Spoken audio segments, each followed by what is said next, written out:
Now, no more questions. The Falcons just announced a couple minutes ago that Quinn and Dimitroff, both of these guys, are going to return in the 2020 season.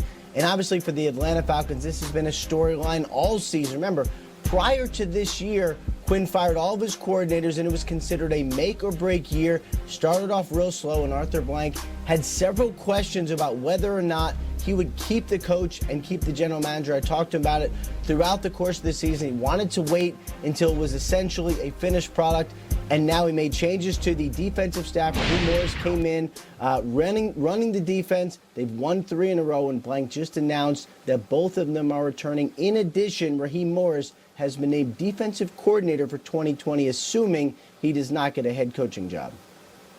And they have had some big disruptive wins as well, one against the Saints this season. And speaking of the Saints, I fully thought that Nate was pulling a prank on me, but now AB to the Saints is trending on Twitter. What's going on? Well, Antonio Brown woke up this morning and started posting several pictures on Instagram from inside the Saints facility. He posted his free agent waiver from the Saints. Yes, Antonio Brown is working out for the New Orleans Saints this morning, as he himself first reported. But there's an important caveat to all of this. The Saints are doing their due diligence. Obviously, they are interested in him as a football player. But from what I understand, based on what the NFL has announced and based on what I know regarding his investigation into allegations of sexual assault and rape, if anyone signs Antonio Brown, he will head to the commissioner's exempt list until his investigation is over. That means he is not expected to see the field in the 2019 season unless his investigation ends and unless he is completely cleared. Thanks, Ian. Appreciate that. Back at the breakfast table, thoughts on this, guys? Yeah, it looks like the Saints are trying to figure out what they want on their team moving forward. I can't speak on what Antonio Brown is thinking about. You can't ask me a question like, well, what is going on with Antonio Brown? What is he doing in his off time? I don't know. I don't know him personally. I can't speak on that. I can't speak on the allegations. I don't know the truth about what is being alleged. What I do know when it comes to pure X's and O's, which is what I'm hired to do, if you're telling me that Antonio Brown, the same dude that put on a New England Patriots jersey and who was getting open as soon as he stepped on the field, is going to be lining up next to Michael Thomas, it's going to be trouble for defenses. Now, what's going to happen within the locker room, that's a completely different story. What I do know, this is very interesting at this point in the season for the Saints to hold a workout for a guy who was on his way to a Hall of Fame before it all kind of crumbled this past season. I'll speak as a fan. If I'm a Saints fan, I hate this and I'm terrified. Whatever, fantastic player. I have no idea what we're getting. My only insight to Antonio Brown is if when the season started and all that thing was going on, I started following him on Twitter. It's the ramblings of someone that you're concerned about. I mean, literally in the last 24 hours, he launched a personal attack on his own father publicly. He gets in the facility, he hasn't been there 5 minutes, and he's tweeting, Instagramming pictures of waivers, and he hasn't even put a helmet on yet. We're an excellent team with all appearances of an excellent locker room. This guy was in New England, where they are badly receiver-strapped, and they're like, we can't, you're gone. I know Brady wants, you're gone. If they can't do it, I'd be very worried about the citizen, the brain, the personality that we're bringing in. I don't care if he runs the 15-yard out. We got other guys to do that. I'll throw it to Taysom Hill, and I know I can count on him. I don't want any part of it. I think the key thing that Ian said in his report is that nothing really will happen until we get word from the league. Now, is Antonio Brown only being brought in the Saints because they might have a read on what the league is going to do with this investigation? Good point. Maybe they know that this investigation is closing, and his name's going to be cleared, and we can get first dibs at him, and let's go.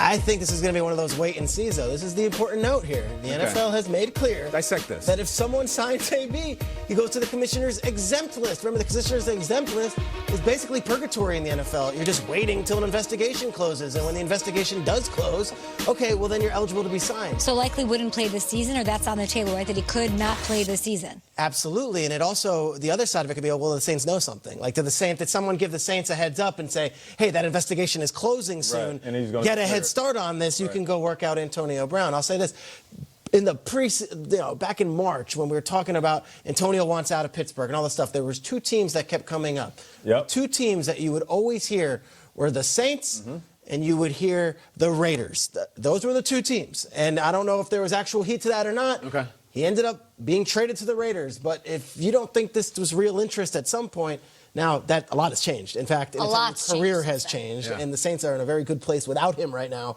But I would think that even bringing him in for a workout is like dropping something into your facility right now that maybe others would say, we don't need that right now. We're Right. good as is. Why even bring this distraction? Even the workout alone brings attention to your team and says, are they trying to fill a hole? Like, you're the second receiver. Are you wondering, wait a second, am I not doing the job? I don't know. What's on the Instagram? It's just a picture of a contract, which I'm assuming is the waiver for the workout, and then him in the locker room, which for me, it's pretty telling that he did something there, which is probably him running routes. And then there's more that needs to happen. Of course, there's going to be a sit down. They need to understand where his priorities are, where his mind is. You know, I think it's the consensus at the table that the Saints don't necessarily need him. They're a Super Bowl team. That's us as fans watching from the outside looking in. Sean Payton had to make the call and say, hey, we can bring him in or no. So obviously there is a reason why Antonio Brown is in that locker room. We can sit here and say they look like a championship team, but how do you know they're seeing themselves like that? Is that how it works, Nate?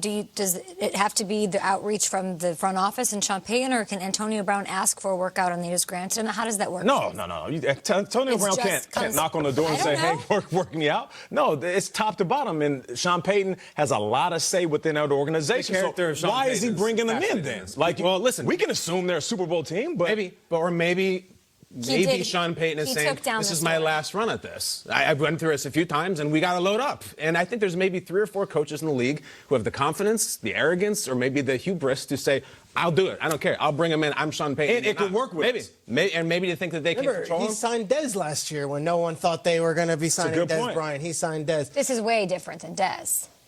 It's way different than Dez, of Yes. course. I think Antonio Brown is a different kind of player, and it's also a different kind of story and what he brings. Also, the timing of it, too. Week 17, Dez was week 12, week 13. Okay, they're playing the Cowboys this week on Thursday night. Let's bring in Dez. And then Dez, of course, got the injury. I'd be shocked if we see Antonio Brown in a Saints uniform. So why work him out? Why even bother? I'm sure he's in great shape. Does a situation of keep away come into play here? Like, are you just trying to see what you have? So someone else doesn't get him? I don't know. If we hear that. Yeah. Did you say he took down the post? He took down the. See, I wonder if the Saints have already asked him to do that. He took down the waiver post. I think there's one post left of him in the locker room. Not a great start. There's already been something taken down. He just got a workout. You can't count on this guy. This is a terribly disruptive guy. Tom Brady. I'll just say it. I don't know if he's well. I don't want him in there. That's fair. All right? I don't know. Tom Brady had him for 10 days, and he was the best wide receiver to maybe ever walk in that locker room since Randy Moss left. He could still play football, but to your point, what's he bring? Tom Brady doesn't have Michael Thomas. You know what I mean? Like, is there really that much? Let me pull back a layer on that, though. And I get it. If you're Michael Thomas, you're like, look, I just put up 145 catches, broke Marvin Harris's record. I'm the best in the game.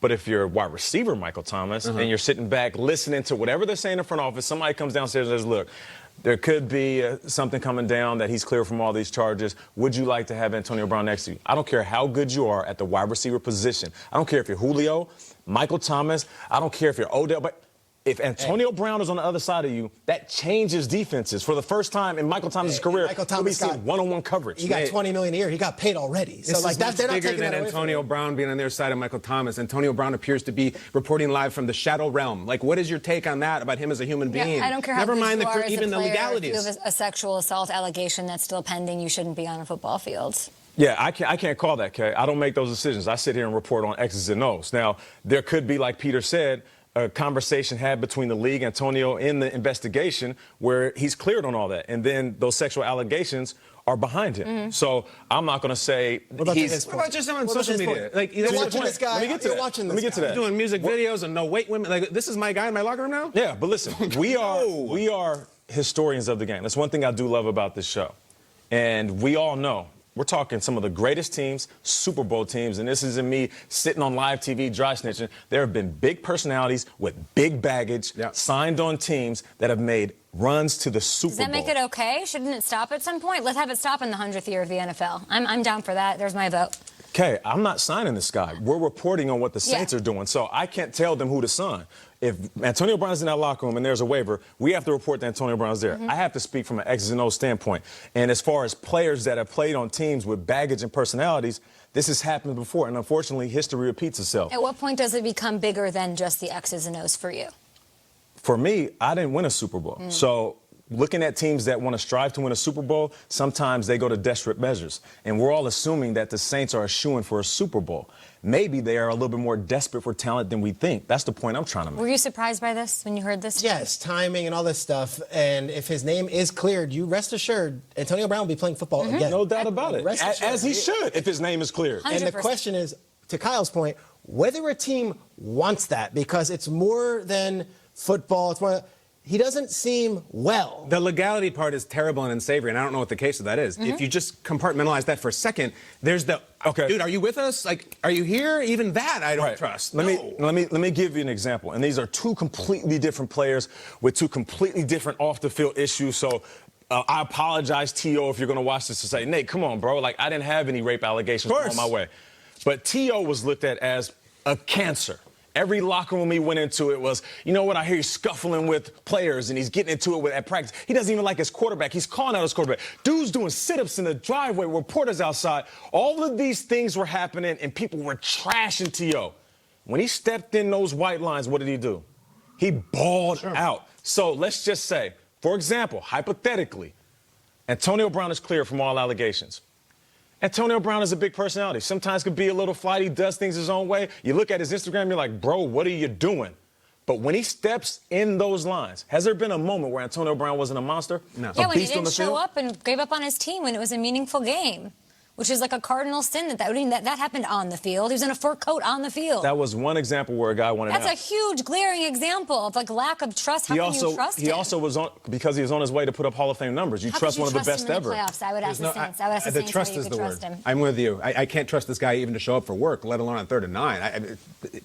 It seems like a space cadet right now. I don't want him in my locker. Hey, it's week 17. We're a couple hours away from these games, and they just worked him out, and we've already talked about him. Like, that's, to me, the concern with the Saints right now. Just even working them out. Now the focus is off of Breeze and Michael Thomas, and now we're talking about Antonio Brown. Like, is this necessary? Is this what they need? We didn't put this on the Saints' plate. We're reporting on what's going on. That's what I'm saying. Is it necessary? Why? I'm questioning. So the question is Antonio Brown going to work with the Saints? The question should be, why are the Saints working out Antonio Brown? Because I think Sean Payton is looking at the NFC and saying, I don't know if we have it. Exactly. I don't know if we have it. Look how good these teams are. I'm going to lose again. I think maybe he's like, let's get our hands dirty. I want to win a Super Bowl. I don't give a damn. I'm Sean Payton. And I don't know. That's all I was trying to say. Triggs, is he the kind of coach that could handle that kind of a personality differently than Belichick could handle that kind of personality? I don't think Belichick couldn't handle it. I think that came from above Belichick, and it was like, we're not dealing with these allegations. Yes. Like, let's go. Sean Payton is as much of a renegade and let me show you.